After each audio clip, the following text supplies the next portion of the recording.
Perla. Ang Perla, nagsimula yan 1960s pa, 50s, 60s, ganun. So, ilang decades na.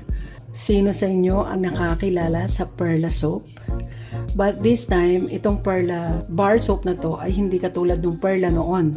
Para sa akin kasi naabutan ko yung Perla, yon ay medyo matapang, mas sakit sa ilong. Ewan ko lang to kasi first time kong umorder nitong Perla Pure na to.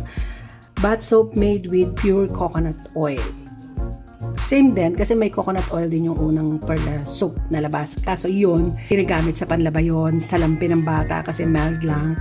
Anyway, unbox na natin tong Perla soap na to. This is 125 grams, tatlo ang laman. Sobrang mild lang yung amoy niya guys. Naamoy ko na sa box niya. Ayan siya guys, FDA approved. Nandyan yung permit number.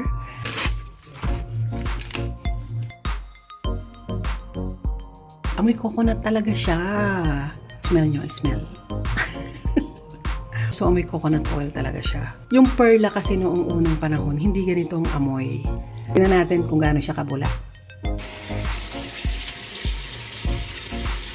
Nabula naman siya.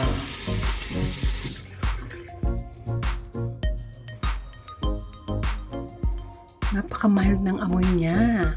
At na-search ko rin guys na pwede to sa may psoriasis, eczema, irritated yung skin, pwede siya. At saka, wala siya masyadong amoy pagka nabasa. Yung pagkabukas mo lang, amoy coconut oil. But, ito wala siya.